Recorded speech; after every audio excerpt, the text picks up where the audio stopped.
తెలంగాణలో ప్రజల ఆకాంక్షల మేరకు ప్రభుత్వం మారిన తర్వాత గత 10 సంవత్సరాల నుంచి మేము బంగారు తెలంగాణ చేశాం. ప్రజలకు బంగారు విస్తారంలో భోజనం పెట్టినాం అనేటువంటి మాటలు మాట్లాడే ప్రభుత్వం ఈరోజు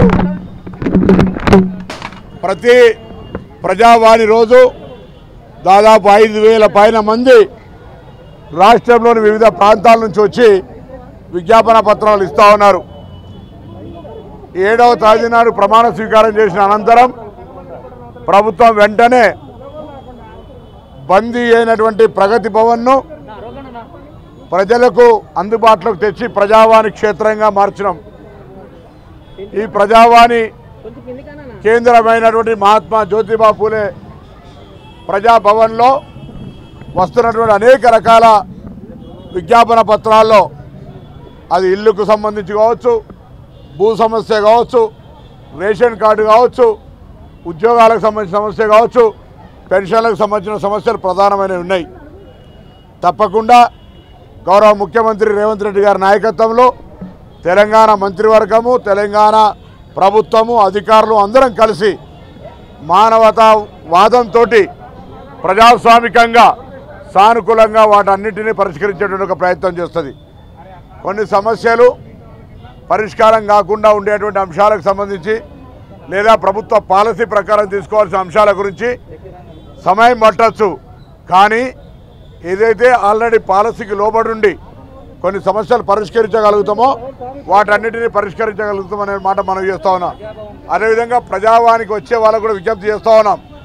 ప్రభుత్వం ఇప్పటికే 6 గ్యారంటీల ద్వారా ఇందిరమ్మ ఇండ్లకు సంబంధించి ఒక ప్రకటన చేసినాం. త్వరలో దానికి సంబంధించిన ఒక పాలసీ మ్యాటర్ ఇస్తాం. ఇందిరమ్మ ఇండ్ల పేరు మీదనో, రేషన్ కార్డు పేరు మీదనో, లేదా ధరణి పంచాయతీల పేరు మీదనో ఇంత దూరం వచ్చి ఇచ్చేటువంటి అంశం అంత అర్జెంట్ లేదు. గవర్నమెంట్ పాలసీ వచ్చిన తర్వాత స్థానికంగా మీరే ఈ అంశాల మీద పిటిషన్ పెట్టుకోవచ్చు. కాబట్టి దాని కొరకు కొద్దిగా ఓపిక ఉండమని కోరుతూ ఈరోజు మరి 5,126 అప్లికేషన్లు వివిధ అంశాల మీద వచ్చినాయి. వాటన్నిటినీ కూడా సంబంధిత అధికారులకు పంపించేటువంటి ఒక కార్యక్రమం చేస్తూ ఉన్నారు. ప్రభుత్వం తరఫున మంగళవారం నాడు ఒక మంత్రి, శుక్రవారం నాడు ఒక మంత్రి, ఈ విధంగా అందరం కూడా ప్రభుత్వం తరఫున బాధ్యత తీసుకొని అధికారులందరూ కూడా పనిచేస్తున్నప్పటికీ కూడా మేము కూడా భాగస్వామ్యం కావాలని ప్రభుత్వ ఆలోచన నిర్ణయం ప్రకారం ఈ కార్యక్రమం తీసుకుంటా ఉన్నాం. నేను అందుకే చెప్పిన చట్టం లోబడి నిబంధనలకు అనుగుణంగా ఉన్నటువంటి అనేక అంశాలు చిన్నవి వెంటనే పరిష్కారం అవుతాయి. సపోజ్ ఇందిరమ్మ ఇల్లు ఉంది, దానికి ఒక పాలసీ మ్యాటర్ తీసుకోవాల్సిన అవసరం ఉంది. వాటన్నిటిని కూడా సరైన కాల పరిమితి లోపల అటువంటివి కూడా పరిష్కరించడానికి కార్యక్రమం. ఆటో డ్రైవర్లు కూడా మా కుటుంబ సభ్యులే. మేము ఆటో డ్రైవర్లకు ఇబ్బంది కలగాలని మహిళలకు ఉచిత బస్సు పెట్టలే. మహిళలకు సౌకర్యం కలగాలని మేనిఫెస్టోలో పెట్టి మహిళలందరికీ కూడా తెలంగాణ రాష్ట్రంలో ఉచితంగా బస్సు ఇస్తూ ఉన్నాం. దానివల్ల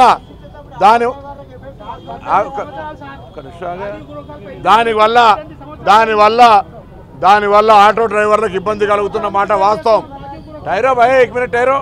దానివల్ల ఆటో డ్రైవర్లకు ఇబ్బంది కలుగుతున్న మాట వాస్తవం. వాళ్ళకు కూడా ప్రభుత్వం ఆలోచన చేస్తూ ఉంది. మొన్న క్యాబినెట్లో కూడా గౌరవ ముఖ్యమంత్రి గారి దగ్గర చర్చ జరిగింది.